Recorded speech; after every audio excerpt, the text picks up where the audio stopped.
Hello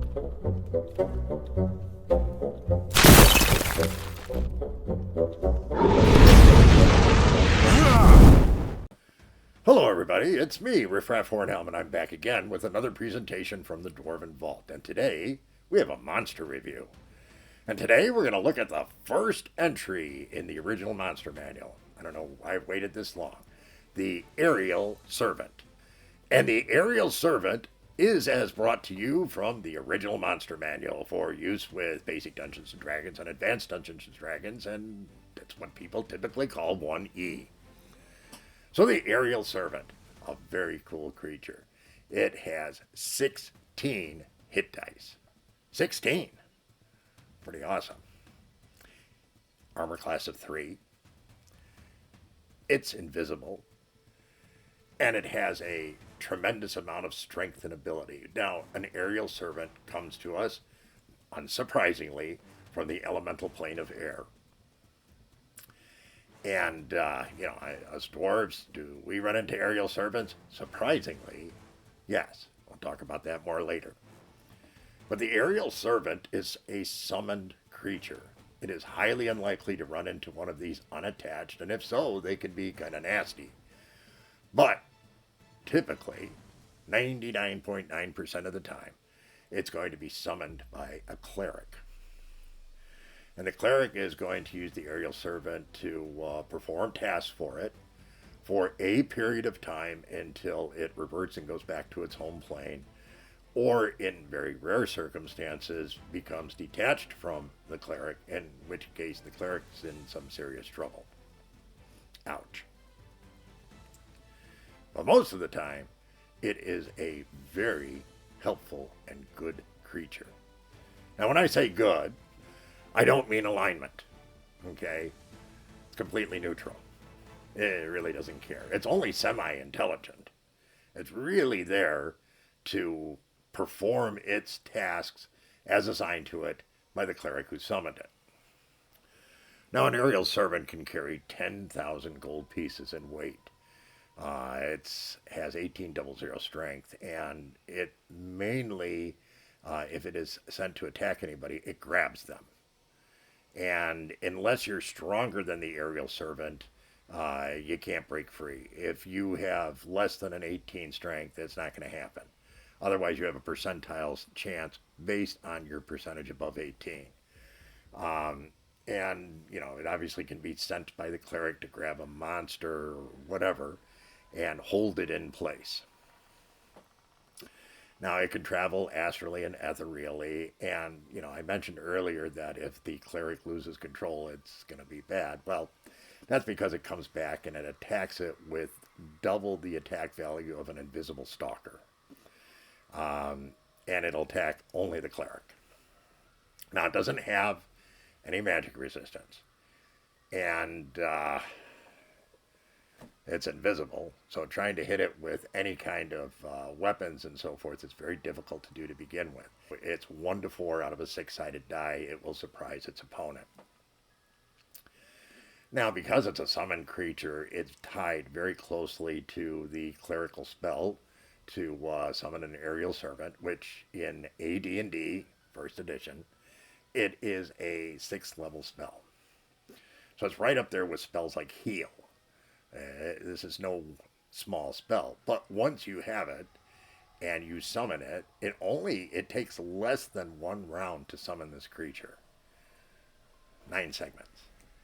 And it's only verbal and somatic, so there's no special material requirements. You need your holy symbol. If you don't have a holy symbol, you have to be within protection from evil or some other thaumaturgic circle. But if you have your holy symbol, you're good to be able to summon it. And once you summon it as a cleric, it's there for 1 day per level. Now, I don't know about you, but summoning an ally that has 16 hit dice and is going to hang around for at least 6 days, wow, that'd be pretty useful. It is a very, very powerful creature. And of course, being invisible and easy on surprise, It's very effective. No two ways about it. And an aerial servant with all that weight carrying capacity, I mean, 10,000 gold pieces. That's pretty amazing, right? So, of course, in talking to the dwarves, as I said earlier, yeah, we do run into these. They're a favorite for high level cleric, especially dwarven clerics. Really like aerial servants because they can tote around a lot of loot. And they're also invisible and a very effective ally if you're trying to prevent somebody from leaving or trying to prevent the monster from attacking you or anything like that. So we have run into them, and they've been very, very staunch allies because of the relationship that they have with the cleric. Now, at the end of the time that they're there, they just revert back to their own plane. They can be dismissed by the cleric prior to that if he doesn't need them any further. Or, of course, if the cleric gets cacked, then, well, yeah, it's going to go back to its home plane. Very, very nifty creature. And one that, hey, clerics, if you've forgotten about this one, it's time to remember. A 16 hit dice creature is your ally that you can have there for multiple days. Let's say you're a 10th level cleric, 10 days? Wow. That's pretty cool. Now, as a DM, I can tell you I won't allow my clerics to summon more than one at a time.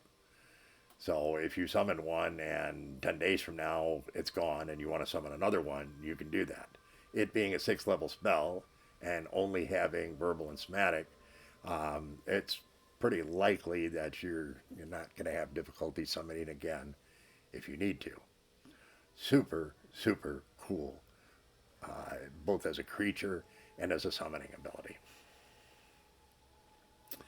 Now, of course, with us dwarves running into them on a fairly regular basis and finding them to be useful, we had to go out to the greater Hornhelm community and say, hey, tell us about the aerial servant. What do you think of the aerial servant? Dungeon masters came back and were pretty universal on this. They said an 8, 8.5. I really can't disagree with that. They may not have any magical abilities, but they're invisible assistance and the fact that they have so many hit points. Wow. Yeah, I like it. I like it. And if you use it against something that doesn't have a strength, in other words, that 1800 strength is predicated on your opponent being able to possibly break free, you take and roll the number of hit dice that you have for your creature, and then you do the same for the creature you're trying to grab, and whatever the higher number is wins. So, technically speaking, having 16 hit dice, an aerial servant can grab something like a dragon and so forth. Why not? Hold it in place. Maybe keep its head forced down or its wings up against its body so it can't fly away. There's a lot of creative options open to a cleric using this creature. No two ways about it. And of course, in talking to the players about it, got much the same response. Okay, anywhere from a 7.5 to a 9. 9 I thought was a little bit over, but still, they clearly see this as a very strong and helpful potential creature that is not a big cost to the party. You don't need to spend the money like creating a golem, and you don't need to spend all the time that you need for creating some of the wizard familiars and so forth. This one is here in less than a round and can potentially hang around for a couple of weeks depending on the level of the cleric summoning it. So really, I don't disagree with either of the assessments from both the players and the DMs. This is a often overlooked character from a cleric standpoint, and I may talk about that in a different video, but the bottom line is that you need to be very cognizant of the fact that this is a extremely useful creature, and if you're a cleric, you definitely need to make a note to yourself about this one and using it. No two ways about it.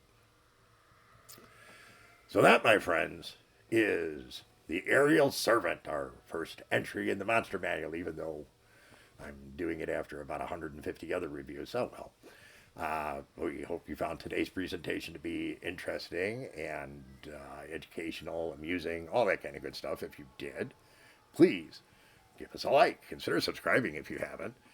Definitely, share with your friends, drop us a comment, but by all means, come back and see us again real soon. We thank you so much for your very kind support. Take care, everyone, and remember, dwarves rock!